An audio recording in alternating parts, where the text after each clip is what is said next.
Allah subhanahu va taolo yer yuzini bu insoniyat farovon va go'zal hayot kechirishligi uchun barcha sharoitlarini muhayyo qilib yaratib qo'ygan.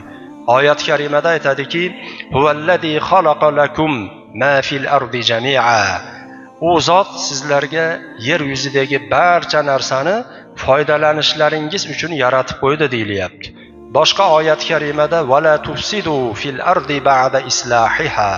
Alloh taolo shu yer yuzini yashashlik uchun yaroqli qilib qo'ygandan keyin, salohiyatli qilib qo'ygandan keyin unda buzg'unchilik qilmanglar deydi. Suvlarni tanqisligiga ham kim sabab bo'ladi? Insoniyatning o'zi sabab. Atrofni, tabiatni zaharlanishi, zararlanishi, nabototlarni kesilib behuda vayron qilinishligi kim sabab? Bunga ham albatta insoniyat sabab. Bo'lsa bo'lmasa zaruratsiz hayvonot olamini ham qirilib ketishligiga sabab bo'layotgan kim? Albatta buni maloikalar qilmayapti. Buni inson o'zi qilyapti, qo'li bilan qilyapti. Shu nafsini ketidan yugurib, mana shu narsalarga, ya'ni qo'l uryapti. Shuning uchun ham Alloh taolo Qur'onda aytadiki: "Zaharal fasadu fil barri val bahr bima kasabat aydin nas." Ya'ni odamlarning qo'llari bilan qilgan qilmishlari tufayli yer yuzida va quruqlikda va suvlikda fasod, buzg'unchilik zohir bo'ldi deyapti, ko'rindi deyapti. Ana endi Alloh taolo oyatni davomida aytadiki: "Liyuziqahum ba'dallazi amilu la'allahum yarji'un." Shu odamlar fasod, yer yuzida, suvda buzg'unchilik qilishlikdan qaytishliklari uchun qilmishlarini jazosini, ya'ni tattirib qo'yurmiz ularga deyapti Parvardigori olam. Har bir narsani dunyoda ham, oxiratda ham albatta muhtaram jamoatlarimiz hisob kitobi bor ekan. Agar biz o'sha fasodni, buzg'unchilikni oilada, mahallada, jamoatning ichida bir insonga nisbatan, yo Alloh siz bilan bizni farovon hayot kechirishimiz uchun yaratib qo'ygan bu atrof muhitga nisbatan ham fasod qiladigan bo'lsak, buzg'unchilik qiladigan bo'lsak, bu qilmishimizni Alloh taolo jazosini tattirib qo'yaman, shular shu qilmishidan qaytishliklari uchun shoyatki qaytsinlar deb Alloh taolo mana shu oyat karimada o'zi bizlarga bayon qilyapti. Hammamiz bo'lmasak ham ba'zi birlarimiz dehqonchilik qilamiz, muhtaram jamoatlarimiz. Dehqonchilik qilishda ham alohida Qur'oni Karimda oyatlar bor.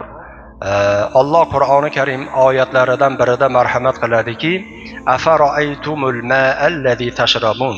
O'zlaringiz ichayotgan suvni ko'rdilaringizmi deyapti Alloh taolo. "A antum anzaltumuhu minal muzni am nahnul munzilun." Buni bulutlardan, osmondan sizlar tushirdilaringmi yoki biz tushirdikmi deyapti.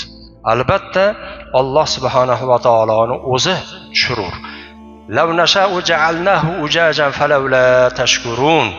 Agar biz iroda qilsak deyapti Robbimiz, agar biz xohlaydigan bo'lsak deyapti, ana shu sizlar ichib, ya'ni shirin, zilol suv ichayotgan suvlaringizni va u bilan sug'orayotgan o'sha ekinlaringizni suvlarini ichib bo'lmaydigan, ishlatib bo'lmaydigan sho'r holatga aylantirib qo'yurmiz deyapti. Dengizni turishi sho'r. Alloh taolo ba'zi bir daryolarni, anhor suvlarni shu yerni ostidan chiqarib, osmondan tushirib, qarangki, ichishligimiz uchun Parvardigori olam chuchuk suv qilib qo'ydi. Agar xohlasak deyapti, uni sho'r suv qilib qo'yamiz deyapti.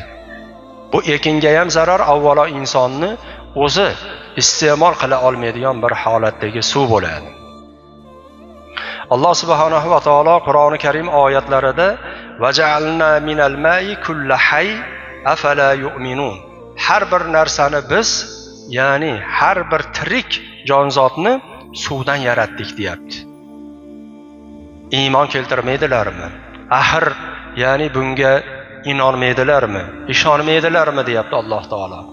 Insonning o'zini ham jismini ichida bu 65% ko'pi, ya'ni suvdan iborat, muhtaram jamoatlarimiz. Bu hammaga ma'lum va mashhur bo'lgan bir, ya'ni ma'lumot bu, ilm bu. Alloh qolgan barcha narsalarni ham, ya'ni suvdan yaratib qo'yyapti. Payg'ambarimiz sollallohu alayhi vasallam insonlardan tortib o'ziga atrofdagi o'sha dovu daraxtlarga ham, suvga ham va boshqa hayvonot, parranda olamiga ham go'zal munosabatda bo'lganlar. Mana yuqorida ularga nojoiz ozor yetkazmaslik to'g'risida hadislarni bayon qildilar ummatga. Hattoki uzursiz holatda, asossiz holatda agar ozor beriladigan bo'lsa, Alloh taolo u bandaga qanaqa muomala qilishligini ham hadis shariflari orqali bayon qilib qo'ydilar, muhtaram jamoatlarimiz.